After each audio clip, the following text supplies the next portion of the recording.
औज़ु बिल्लाहि मिनश शैतानिर रजीम बिस्मिल्लाहिर रहमानिर रहीम। आज हमने पढ़नी है बेटा मारूज़ियाँ 121 से तकरीबन 140 तक 20-20 मारूज़ियाँ पढ़ते हैं हम। Pharmacy technician category B part first, और ये एनाटॉमी हमारी चल रही है बेटा। The glands open into stomach cavity via gastric pits. जो ग्लैंड्स हैं वो मैदे की कैविटी में गैस्ट्रिक पिट्स के ज़रिए खुलते हैं। ग्लैंड्स क्या होते हैं बेटा? कुछ गदूद होते हैं जो गैस्ट्रिक जूस पैदा करते हैं मैदे के अंदर, राल जिसको कहते हैं, और मैदे के अंदर होती हैं। आपने देखा होगा ओजड़ी में तौलिए की तरह से उभार होते हैं, तौलिया में जैसे होते हैं, देखा होगा आपने। तो वो तौलिए की तरह के जो उभार हैं वो गैस्ट्रिक पिट्स कहलाते हैं। तो ग्लैंड्स जो हैं वो मैदे में इन गैस्ट्रिक पिट्स के ज़रिए अंदर खुलते हैं। How many type of gastric glands are present? कितनी किस्म के गैस्ट्रिक ग्लैंड्स होते हैं? 3 किस्म के मैदे के अंदर। ये गैस्ट्रिक ग्लैंड्स, जब भी गैस्ट्रिक की बात आए तो मैदे की बात होगी बेटा। मैदे में कितनी किस्म के ग्लैंड्स होते हैं? 3 किस्म के। Glands located in cardiac region of the stomach called cardiac glands. वो ग्लैंड्स जो है मैदे का कार्डियक रीजन में पाया जाएगा। जो स्टमक है ना बेटा, उसके कुछ रीजन्स हैं, कार्डिया, फंडस, बॉडी, मैदे के कुछ हिस्से हैं। पूरा मैदा तो हम एक स्टमक कह देते हैं ना, लेकिन मैदे की कुछ जगह हैं, उनके नाम अलग अलग से रखे हुए हैं। तो मैदे की जो कार्डिया रीजन है, कार्डियक इलाका जो दिल की तरफ होता है मैदे का हिस्सा, उसको कार्डियक रीजन कहते हैं। और उसमें ग्लैंड कौन सा होगा? Cardiac gland. तो ये कार्डियक वैसे दिल को कहते हैं बेटा। तो ये कार्डियक ग्लैंड, इसका मतलब ये दिल का ग्लैंड नहीं है, ये है तो मैदे का, लेकिन है दिल की तरफ, तो इसलिए इसको क्या कहेंगे? Cardiac gland. Gland situated in the body and fundus of the stomach are oxyntic glands. मैंने बताया था मैदे का जो दरमियान का हिस्सा वो बॉडी कहलाता है, और ऊपर वाला गोल हिस्सा क्या कहलाता है? फंडस कहलाता है। तो मैदे के जो बॉडी और फंडस में जो ग्लैंड्स हैं वो कौन से हैं? ऑक्जेंटिक ग्लैंड्स हैं। कौन से ग्लैंड्स बेटा? ऑक्जेंटिक ग्लैंड्स हैं। What type of network of nerve fibres are present in stomach? मैदे में दिमाग की कुछ जो है वो शाखें होती हैं, उनको नर्व फाइबर कहते हैं बेटा। वो कौन कौन सी हैं बेटा? यहाँ पे दिया हुआ है योर बैक्स प्लेक्सिस और ये मिजनस प्लेक्सिस। ये जिनके साथ प्लेक्सिस लगता है, ये दोनों की इसमें मैदे के अंदर नर्व फाइबर्स होती हैं जो दिमाग के साथ इनका कनेक्शन होता है। उसका जवाब आ जाएगा ए एंड सी आ जाएगा बेटा। मिजनस प्लेक्सिस आर प्रेजेंट। मिजनस प्लेक्सिस कहाँ मौजूद होती है? Between muscular and submucosal layer. Muscles और सबम्यूकोसल लेयर जो हैं मैदे की, वहाँ पर मौजूद होती हैं। ये कौन सी वाली? Meissner's plexus. What type of nervous system innervate the GIT tract? कौन सा दिमागी निज़ाम है जो जीआईटी ट्रैक्ट के साथ जुड़ा होता है, इनरवेट होता है? इसको हम क्या कहते हैं? Autonomic nervous system. ये central nervous system, autonomic nervous system, peripheral nervous system, तो ये मुख्तलिफ नाम होते हैं बेटा इसके। लेकिन आपका जो जीआईटी के साथ जुड़ा हुआ नर्वस सिस्टम है वो कौन सा है? ऑटोनोमिक नर्वस सिस्टम है।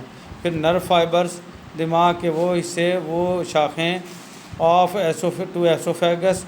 एसोफेगस कहते हैं खुराक की नाली को, स्टमक मैदा, स्मॉल इंटेस्टाइन छोटी आंत, and upper part of large intestine और बड़ी आंत का ऊपर वाला हिस्सा पासस थ्रू वैगस नर्व। किसके ज़रिए गुजरते हैं ये? वैगस नर्व के ज़रिए। किसके ज़रिए गुजरते हैं? Vagus nerve. ये नाम याद करना है बेटा। द पार्ट ऑफ स्टमक, मैदे का वो हिस्सा, दैट इज़ मच थिक, जो कि ज़्यादा मोटा होता है, एंड आल्सो सर्कुलर, और गोल भी होता है। इस control of outflow of gastric content, और जो मैदे के अज्जा होते हैं जो आपने खाना खाया होता है उसको बाहर निकलने से रोकता है। इनटू ड्यूडिनम, और ड्यूडिनम में जाने से रोकता है। ड्यूडिनम कहते हैं छोटी आंत का पहला हिस्सा, तो उसके अंदर जाने से रोकता है। इस कॉल्ड पाइलोरिक स्फिंक्टर। इसको पाइलोरिक स्फिंक्टर कहते हैं बेटा। अल्लाह पाक का बड़ा निज़ाम है बेटा। जब खुराक जो है मैदे में चली जाती है तो ऊपर से जो खुराक की नाली एसोफेगस वो भी बंद हो जाती है, उसको कहते हैं कार्डियक स्फिंक्टर। ये स्फिंक्टर जो है ना, अल्लाह पाक ने टूटियाँ या वाल लगा रखे अंदर, तो ऊपर मुंह की तरफ दोबारा खुराक ना आए तो वो बंद हो जाएगा, उसको कहेंगे कार्डियक स्फिंक्टर। और नीचे जो है ड्यूडिनम, छोटी आंत का पहला हिस्सा, वहाँ भी ना जा सके तो ये कौन सा है? Pyloric sphincter. कौन सा है? ये भी बंद हो जाता है। अब खुराक मैदे में पहुंच के कैद हो गई, जब तक वो अच्छे से पिसेगी नहीं, अच्छे से उसमें एंजाइम गैस्ट्रिक जूस शामिल नहीं होगा, पेप्सिन एंजाइम अपना काम नहीं कर लेगा और सारा खाना और पानी मिक्सअप होके एक गाढ़ा स्याल जो है वो शक्ल अख्तियार नहीं कर लेगा, जिसको कायम कहेंगे या कायल कहेंगे। ठीक है, जब तक ये इख्तियार नहीं करेगा, जब तक छोटी आंत में नहीं जा सकता। तो इसको कंट्रोल करने वाला जो वाल है वो क्या कहलाएगा? Pyloric sphincter. क्या कहलाएगा? ये देख सकते हो आप, मैदा देखोगे ना बेटा, वहाँ पे ये पिक्चर बनी हुई है आपके बुक के अंदर, तो पाइलोरिक स्फिंक्टर और आपको कार्डियक स्फिंक्टर नज़र आ जाएंगे यहाँ पर। द पार्ट ऑफ जीआईटी कहते हैं गैस्ट्रोइंटेस्टाइनल ट्रैक्ट, मुंह से लेके पखाने के रास्ते तक ये सारा बीच का निज़ाम, मैदा, छोटी आंत, बड़ी आंत वगैरह सारा जीआईटी कहलाता है। Extend from pylorus stomach to ileocecal junction called small intestine, इसको स्मॉल इंटेस्टाइन कहेंगे बेटा। तो ये क्या है? पाइलोरस, जो मैदे का जो पाइलोरस स्फिंक्टर है, जहाँ जो रोक के रखता खाना, और इलियोसियल जंक्शन कहते हैं बेटा बड़ी आंत के साथ जहाँ पर छोटी आंत जुड़ती है। छोटी आंत का आखिरी हिस्सा कहलाता है इलियम। क्या कहलाता है? छोटी आंत के 3 हिस्से हैं, ड्यूडिनम पहला, जुजनम दूसरा, और तीसरा कौन सा? इलियम। और इलियम का जो हिस्सा आखिर से बड़ी आंत के साथ जुड़ता है उसको हम क्या कहेंगे? इलियोसियल जंक्शन। क्या कहेंगे? इलियोसियल जंक्शन कहेंगे। तो ये पाइलोरस ऑफ स्टमक, मैदे का जो पाइलोरस है, वाल है, उससे लेकर और इलियोसियल जंक्शन तक ये जो दरमियान का हिस्सा सारा क्या कहलाएगा? Small intestine. क्या कहलाएगा? ये स्मॉल इंटेस्टाइन, छोटी आंत कहलाएगा बेटा। Large part of alimentary canal, alimentary canal का सबसे लंबा हिस्सा कौन सा है बेटा? स्मॉल इंटेस्टाइन, छोटी आंत ही है। तकरीबन ये 21 फुट की है, 7 पॉइंट समथिंग मीटर की है ये। तो 1 फुट जो है वो 3 मीटर का होता है, 7 या 21, देख लो 21 फुट की आंत है ये। तो सबसे जीआईटी का सबसे लंबा हिस्सा कौन सा बेटा? आपका स्मॉल इंटेस्टाइन है। द ड्यूडिनम छोटी आंत का पहला हिस्सा है बेटा, ये सी शेप है और 10 इंचज़ का है। कितना है? सी की शक्ल का और 10 इंचज़ का है। The jejunum and ileum measures about, jejunum और इलियम बेटा है, ये जेजुनम है दूसरा हिस्सा छोटी आंत का, और इलियम जो है आखिरी हिस्सा। ये कितने हैं? तकरीबन 20 फुट के हैं। कितने हैं? 20 फुट यानी 6 मीटर। ठीक है, इतने हैं बेटा। Which one of the following a thin serous membrane that lines the walls of the abdominal and pelvic cavities and close of viscera, इसको कहते हैं पेरिटोनियम। बेटा ये पेट के गिर्द झिल्ली है, इसको हम क्या कहते हैं? पेरिटोनियम। ये कभी किसी दौर में पेरिटोनियल डायलिसिस के लिए इस्तेमाल होती थी। अगर गुर्दे फेल हो जाते थे तो वहाँ पर खून की सफाई के लिए झिल्ली यूज़ होती है। और ये क्या है बेटा? ये थिन सीरस मेम्ब्रेन है, पतली सी एक झिल्ली है, that lines the walls of abdominal and pelvic cavities. ये आपका पेट है और ये नीचे जो है नाफ है, ये इसे ये वाला एरिया कवर करती है। एंड क्लोथ द विसरा, और ये जो आपका विसरा है नीचे, ये बॉडी का जो नीचे वाला हिस्सा है, इसके कपड़े हैं ये। और ये है क्या? आपका पेरिटोनियम। 9th में आपने पढ़ा होगा पेरिटोनियल डायलिसिस। क्या करते थे डॉक्टर? अभी भी करते हैं अक्सर औकात के 1-2 नालियाँ टपा देते हैं बेटा पेट की झिल्ली को फाड़ के। तो पहली नाली से फ्लूइड पेट में दाखिल कर देते हैं, थोड़ी देर बाद वो फ्लूइड पड़ा रहता है और जो खून के बेकार मादे हैं उस फ्लूइड में आ जाते हैं और खून साफ़ हो जाता है और गुर्दों का काम करती है ये पेरिटोनियम झिल्ली। और फिर वही पानी वापस दूसरी नाली से बाहर निकाल लिया जाता है। ये पेरिटोनियल डायलिसिस दिन में कई बार घर में भी दोहरा सकते थे। ठीक है, तो ये पेरिटोनियम झिल्ली है बेटा, ये सारी पेरिटोनियम की बात होगी। फिर आ जाएगा the large intestine extend from ileum to anus. बड़ी आंत जो है वो इलियम से एनस तक जाती है।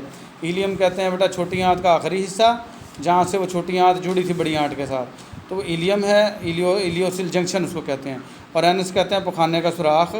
तो ये बड़ी आंत जो है बेटा इलियम से लेके एनस तक ये सारी बड़ी आंत है, लार्ज इंटेस्टाइन। फिर आ जाएगा caecum and appendix and sigmoid colon are the part of large intestine. Caecum बेटा जहाँ इलियोसियल जंक्शन है, जहाँ पर छोटी आंत बड़ी से जुड़ती है, वो इलियोसियल जंक्शन है और इसी के साथ सीकम मौजूद है। आप नेट से सर्च करोगे तो आपको पता चल जाएगा सारा। ये देखें बेटा मैंने ये पिक्चर जो है वो डाउनलोड कर भी दी है आपको। ये देखें यहाँ पर ये सीकम है, ये वाली जगह, और यहाँ जहाँ ये छोटी आंत बड़ी के साथ जुड़ रही है यहीं पर ये इलियोसियल जंक्शन है और यही जो है सीकम है। और यहाँ पर जो है ये छोटी सी ये अपेंडिक्स है, यहाँ पर अपेंडिक्स होती है। और ये रेक्टम होता है पखाने का गुब्बारा, जो पखाना फिल हो जाता है तो हमें हाजत होती है। और ये एनल कैनाल है, ये सुराख जहाँ से हम पखाना निकालते हैं। तो ये सारे की सारी बहस इसी पे चल रही है। तो मैंने ये जो है पिक्चर भी आपको डाउनलोड कर दिया है ताकि आपको समझ आ सकें चीज़ें। तो ये बेटा अभी हम पढ़ रहे थे सीकम, अपेंडिक्स और सिग्मॉइड कोलोन जो है ये किसका पार्ट था, ये लार्ज इंटेस्टाइन के थे। फिर आ जाएगा rudimentary structure consist of 2 horizontal fold of mucous membrane that project around the orifice of the ileum is called ileocecal valve. बेटा ये जो है कुछ स्ट्रक्चर हैं, 2 हॉरिजॉन्टल फोल्ड हैं किसके, म्यूकस मेम्ब्रेन के। जो छोटी आंत बड़ी आंत मैदे के अंदर वाली जिल्द होती है उसको म्यूकस मेम्ब्रेन कहते हैं बेटा। और ये इलियम के साथ जुड़े हुए हैं, इसको हम क्या कहेंगे, इलियोशियल वाल कहेंगे बेटा। और narrow tongue muscular tube, muscle से बनी ट्यूब है containing large amount of lymphoid tissues, जिसमें ज़्यादा मिकदार में लिम्फॉइड टिश्यूज़ होती हैं। And its base attach to the post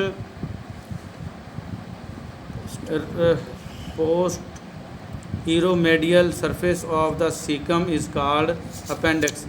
जो सीकम मैंने अभी दिखाया बेटा पीछे, उसकी सतह के साथ जुड़ी हुई है, पिछली सतह के साथ, पोस्ट एरोमेडियल सरफेस, पोस्ट का मतलब होता है पिछली सतह के साथ, सीकम की पिछली सतह के साथ जुड़ी होगी, वो क्या होगी, अपेंडिक्स है बेटा। अपेंडिक्स जो है ये एक नाली होती है बेटा छोटी सी, अगर फूल जाए तो इसका ऑपरेट करना पड़ता है। या आप नेट पे सर्च भी कर सकते हो, आपको एक छोटी सी नाली बड़ी आंत के साथ, जहाँ छोटी आंत ख़त्म हो रही है और बड़ी स्टार्ट हो रही है, तो उसके साथ एक छोटी सी फिंगर लाइक प्रोजेक्शन नज़र आ जाएगी उंगली नुमा, तो उसको अपेंडिक्स कहते हैं बेटा। The length of large intestine, बड़ी आंत की लंबाई कितनी है, 1.5 इंच नहीं है बेटा, ये गलत लिखा हुआ है, 1.5 मीटर है ये, 1.5 मीटर इसका जवाब सी है। ये ए नहीं है इसका जवाब, 1.5 मीटर है इसकी लंबाई तकरीबन, ठीक है। The length of jejunum, jejunum कहते हैं बेटा दरमियान वाला हिस्सा छोटी आंत का, तो ये इसकी लंबाई कितनी है, 2.5 मीटर है, ये 2.5 मीटर है। तो आज के लिए हमारा इतना ही बेटा, हमारी 20 ऑब्जेक्टिव्स हो गई। मिलेंगे अगले लेक्चर में, अल्लाह हाफिज़।